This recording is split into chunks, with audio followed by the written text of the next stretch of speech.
Good morning everyone. आज अपन agriculture के most question पढ़ेंगे जो एग्रीकल्चर के किसी भी कंपटीशन एग्जाम के लिए ये क्वेश्चन बहुत मोस्ट है। फर्स्ट क्वेश्चन है NDRI, मतलब इसकी फुल फॉर्म है नेशनल डेयरी रिसर्च इंस्टीट्यूट। ये कब इस्टेब्लिश्ड हुआ था? 1923 में, और ये कहाँ पे हुआ था? करनाल, हरियाणा में। अब यहीं से एक क्वेश्चन और पूछते हैं कि national dairy development milk city ये कहाँ पे है?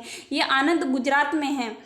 नेक्स्ट क्वेश्चन है ICAR, इसकी फुल फॉर्म है Indian council of agricultural research. ये कब इस्टेब्लिश्ड हुआ था? ये 16 जुलाई 1929 को। और ये किसकी रिकमेंडेंस या किसकी सिफारिश पर स्थापित किया गया था? तो ये रॉयल कमीशन की सिफारिश पर इसकी स्थापना की गई थी। नेक्स्ट क्वेश्चन है कि GDP की फुल फॉर्म क्या है? GDP की फुल फॉर्म है gross domestic production. Next question है कि dual purpose breeds of cow in India, मतलब डुअल पर्पज मतलब जो द्विकाजी नस्ल है, जो मिल्क प्रोडक्शन के लिए भी पाली जाती है और कृषि कार्य के लिए भी पाली जाती है, उसे बोलते हैं डुअल पर्पज। ये breeds of cow in India. तो ऑप्शन है जर्सी, गिर व हरियाणा। तो इसकी राइट आंसर है वो हरियाणा होगा। जो हरियाणवी नस्ल है वो मिल्क प्रोडक्शन के लिए भी पाली जाती है और कृषि कार्य के लिए भी पाली जाती है। नेक्स्ट क्वेश्चन है कि डोमेस्टिकेशन ऑफ शीप, मतलब भेड़ पालन प्रारंभ कब से हुआ था? तो भेड़ पालन प्रारंभ 87 BC से हुआ था। तो इसमें राइट आंसर होगा वो ए होगा। और 7700 BC में गोट पालन स्टार्ट किया गया था। नेक्स्ट क्वेश्चन है कि कुल घुलनशील ठोस, जिसे TSS भी बोलते हैं, ये मतलब किस मीटर द्वारा ज्ञात किया जाता है? तो ऑप्शन है रिफ्रैक्ट्रोमीटर द्वारा, पीजोमीटर द्वारा, थर्मामीटर द्वारा या कैलोरीमीटर द्वारा। तो इसमें राइट आंसर होगा जो TSS मापा जाता है वो रिफ्रैक्ट्रोमीटर द्वारा मापा जाता है। जितने भी अपने वाले फ्रूट होते हैं इनका जो अंतिम बिंदु ज्ञात करते हैं, मतलब इनका पकाव का अंतिम बिंदु परिपक्वता ज्ञात करते हैं, तो वो किससे ज्ञात करते हैं? रिफ्रैक्ट्रोमीटर द्वारा। अब पीजोमीटर द्वारा मतलब जल की गहराई मापते हैं। और जो थर्ड आंसर है थर्मामीटर द्वारा, इससे शरीर का तापमान ज्ञात करते हैं। और जो ये लास्ट ऑप्शन है कैलोरीमीटर, इसके द्वारा मतलब ऊर्जा मापने वाला यंत्र है ये कैलोरीमीटर द्वारा। नेक्स्ट क्वेश्चन है कि निम्न में से कौन सा वृक्ष पाले के प्रति अधिक संवेदनशील है? ऑप्शन है खजूर, खेजड़ी, अनार व आंवला। तो जो आंवला है वो पाले के प्रति अत्यधिक संवेदनशील है। आंवला का कभी कभी बॉटनिकल नेम भी पूछ लेते हैं, तो आंवले का बॉटनिकल नेम है अम्बेलिका ओपिसिनेलिस। और जो इसकी फैमिली है वो बहुत बार एग्जाम में पूछते हैं, तो इसकी फैमिली है यूफोरबिएसी। नेक्स्ट क्वेश्चन है कि दुर्गापुरा मधु किस फसल की उन्नत नस्ल है? ऑप्शन है खरबूजा, तरबूज, खीरा व ककड़ी। तो इसमें राइट आंसर होगा वो खरबूजा होगा। नेक्स्ट क्वेश्चन है कि दूध में किस तत्व की कमी पाई जाती है? ऑप्शन है लोहा, मैग्नीशियम, फास्फोरस व कैल्शियम। अब क्वेश्चन क्या पूछ रहे हैं कि दूध में किस तत्व की कमी पाई जाती है? तो ये लोहा, मैग्नीशियम, कैल्शियम, फास्फोरस, ये सब खनिज लवण है। जो दूध में खनिज लवणों की मात्रा पाई जाती है वो 0.70 से 0.90% पाई जाती है। तो सबसे ज़्यादा दूध में जो तत्व की कमी होती है कैल्शियम की होती है, उसके बाद में फास्फोरस की होती है, उसके बाद में आयरन की होती है। तो यहाँ पे आप ऑप्शन का पता लगा सकते हैं कि दूध में किस तत्व की कमी होती है? कैल्शियम की कमी होती है। तो यहाँ पे राइट आंसर होगा सेकंड। नेक्स्ट क्वेश्चन है कि भारत की सबसे भारी मुर्गी की नस्ल कौन सी है? ऑप्शन है असील, कड़कनाथ या बहमा या इनमें से कोई नहीं। तो राइट आंसर होगा असील। नेक्स्ट क्वेश्चन है कि केंद्रीय भैंस अनुसंधान संस्थान कहाँ पे स्थित है? तो केंद्रीय भैंस अनुसंधान संस्थान कहाँ पे स्थित है? ये हरियाणा, हिसार में स्थित है, या फिर करनाल में, या बल्लभनगर में, या फिर अलवर में। तो जो केंद्रीय भैंस अनुसंधान संस्थान है वो हिसार में है।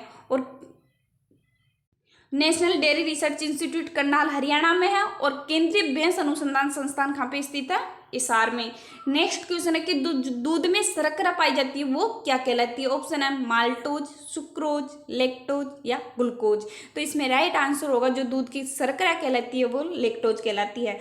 नेक्स्ट क्वेश्चन है कि दूध की रानी कहलाने वाली बकरी की कौन सी नस्ल है? ऑप्शन है एल्पाइन, जमुनापुरी, सानेन या बीटल। तो इसमें राइट आंसर होगा सानेन। ये सानेन बकरी की नस्ल है, ये दूध की रानी कहलाती है और इसका उत्पत्ति मतलब ओरिजिन है ये स्विट्जरलैंड है, ये प्रतिदिन 5 से 6 लीटर दूध देती है। और जो सानेन नस्ल है, इसके नर व मादा दोनों में दाढ़ी पाई जाती है। तो दूध की रानी कौन सी नस्ल है? सानेन। नेक्स्ट क्वेश्चन है कि भारत में सर्वाधिक उगाई जाने वाली दलहनी फसल कौन सी है? ऑप्शन है अरहर, मटर, मसूर व चना। तो इसमें राइट आंसर होगा वो चना होगा कि भारत में सर्वाधिक उगाई जाने वाली दलहनी फसल कौन सी है? चना। क्योंकि ये मतलब कम पानी की आवश्यकता होती है, इसको कम पानी में भी ये आसानी से अपनी ग्रोथ कर सकता है। तो सबसे ज़्यादा क्या उगाया जाता है? चना उगाया जाता है। अब दलहनी फसलों की जड़ों से नाइट्रोजन फिक्सेशन होता है। नेक्स्ट क्वेश्चन है कि भारत में सर्वाधिक यूज की जाने वाली ऑर्गेनिक मैन्यूर कौन सी है? मतलब इंडिया में जो सर्वाधिक यूज की जाने वाले ऑर्गेनिक मैन्यूर है वो है FYM, जिसकी फुल फॉर्म है फार्म यार्ड मैन्यूर, मतलब गोबर की खाद। और जो मतलब भारत में जो फर्टिलाइजर का सर्वाधिक उपयोग किया जाता है वो कौन सा फर्टिलाइजर है? वो यूरिया। नेक्स्ट क्वेश्चन है कि टमाटर फल छेदक के बायोलॉजिकल कंट्रोल क्रॉप कौन सी है? ऑप्शन है मेरीगोल्ड, तंबाकू, सरसों या उपयुक्त में से कोई नहीं। तो इसमें राइट आंसर होगा मेरीगोल्ड, जिसे गेंदा भी कहते हैं और गाँवों में इसे हजारा के नाम से भी जाना जाता है। अगर टमाटर की फसल में आप मेरीगोल्ड उगाते हैं तो उससे मतलब बायोलॉजिकल कंट्रोल होता है, कोई भी मतलब बीमारी या इंसेक्ट नहीं फैलता है मेरीगोल्ड लगाने से। नेक्स्ट क्वेश्चन है अर्का निकेतन किसकी किस्म है? ऑप्शन है प्याज, बैंगन, फूलगोभी या कोई नहीं। तो इसमें राइट आंसर होगा प्याज, जो अर्का निकेतन की मतलब किस्म है। नेक्स्ट क्वेश्चन है कि आलू में सीड प्लांट टेक्निक किसके द्वारा लाया गया था? तो आलू में seed plant technique doctor Pushkarnath के द्वारा लाया गया था। नेक्स्ट क्वेश्चन है कि है मेकिंग एक विधि है। अब ये चावल परिरक्षण की है या फिर चारे परिरक्षण की या फिर गेहूं के परिरक्षण या दालों के परिरक्षण? जो है मेकिंग है ये चारे के परिरक्षण की है। तो इसमें राइट आंसर होगा 3। नेक्स्ट क्वेश्चन है कि ग्रास टिटेनिस रोग किसके कारण होता है? जो एक ग्रास टिटेनिस डिजीज होता है, इसका रीजन क्या होता है? ये मैग्नीशियम की कमी से होता है। नेक्स्ट क्वेश्चन है कि प्याज का पीला रंग किसके कारण होता है? जो येलो कलर होता है उसका क्या रीजन होता है प्याज में? तो ऑप्शन है केरोटीन, एंथोसाइनिन, लाइकोपिन या क्विरसेटिन के कारण। तो इसमें राइट आंसर होगा वो क्विरसेटिन के कारण होगा। अब केरोटीन के कारण दूध का पीला रंग होता है। और लाइकोपिन मतलब टमाटर का जो लाल कलर होता है वो लाइकोपिन के कारण होता है, जो 21 से 23 डिग्री टेम्परेचर पर बनता है। और थर्ड ऑप्शन है एंथोसाइनिन, ये मतलब प्याज का लाल कलर होता है, मतलब रेड कलर होता है वो एंथोसाइनिन के कारण होता है। और येलो कलर होता है वह क्विरसेटिन के कारण होता है। तो इसमें राइट आंसर होगा क्विरसेटिन के कारण। नेक्स्ट क्वेश्चन है कि निम्न में से मटर की किस किस्म के बीज सुखाने के बाद चिकने हो जाते हैं? अब ये मटर की वेराइटी है, इसमें से कौन सी वेराइटी के बीज सुखाने के बाद चिकने हो जाते हैं? तो जो रचना वेराइटी है इसके बीज सुखाने के बाद चिकने हो जाते हैं। नेक्स्ट क्वेश्चन है कि कांकरेज गाय का उद्गम स्थल कौन सा है? कांकरेज मतलब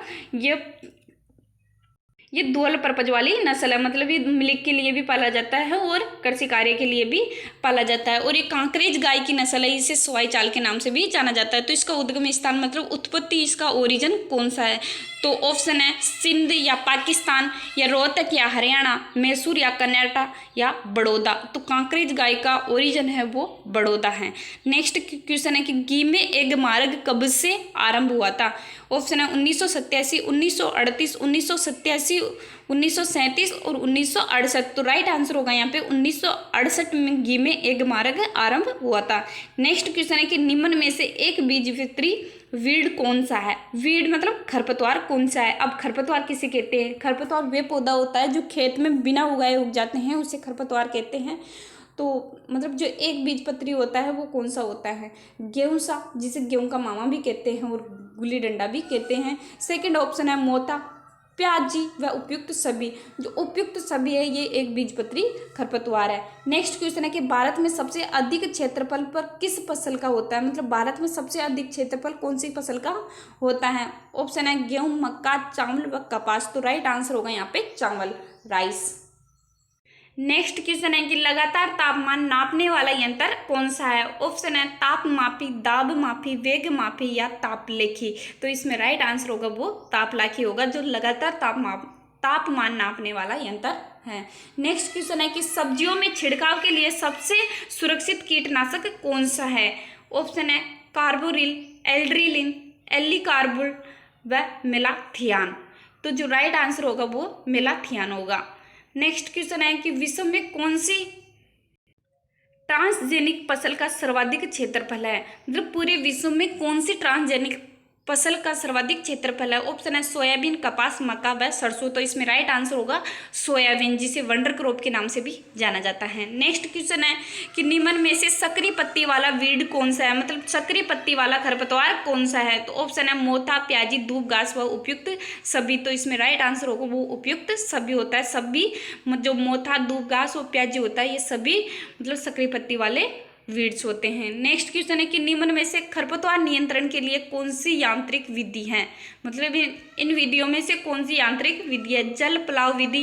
अब जल पलाव के द्वारा भी अपन खरपतवार नष्ट कर सकते हैं, क्योंकि अधिक पानी भराव करके भी अपन खरपतवार नष्ट कर सकते हैं, क्योंकि अधिक पानी भरा रहेगा तो उनको ऑक्सीजन नहीं मिल पाएगा, तापमान नहीं मिल पाएगा, तो उन खरपतवारों की मृत्यु हो जाएगी। नेक्स्ट है मल्चिंग या मोहर का प्रयोग करके। तो जो नियंत्रण किया जाता है, मतलब कंट्रोल किया जाता है वीड का, वो उपयुक्त सभी के द्वारा किया जाता है। नेक्स्ट क्वेश्चन है कि पेड़ पौधे जो शुष्क जलवायु में सरलता से उगते हैं। अधिपादप, मरुदविद या जलोदविद या आर्किड पादप। जो मरुदविद होते हैं ये शुष्क जलवायु में आसानी से उग जाते हैं।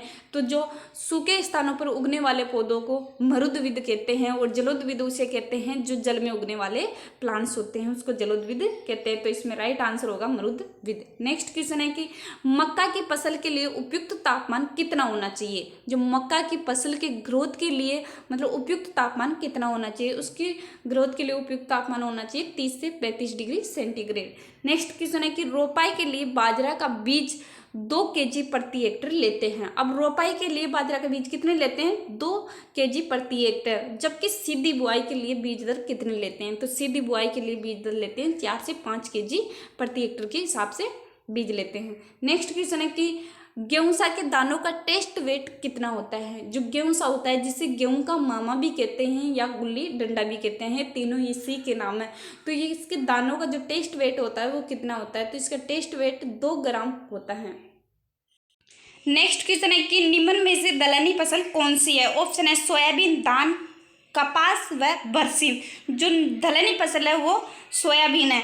ये मतलब सोयाबीन में सबसे ज़्यादा क्या पाई जाती है, प्रोटीन पाया जाता है सोयाबीन से। ये क्वेश्चन बहुत बार एग्जाम में पूछते हैं कि सोयाबीन में कितनी प्रतिशत प्रोटीन पाई जाती है। तो इसमें 42% प्रोटीन पाई जाती है। और जो दलहनी फसलें होती है उसमें राइजोबियम जीवाणु पाया जाता है, जो नाइट्रोजन फिक्सेशन करता है, मतलब वातावरण से नाइट्रोजन अवशोषित करके अपनी फसलों को उपलब्ध करवाता है। तो दलहनी फसलों की जड़ों में राइजोबियम नामक जीवाणु पाया जाता है।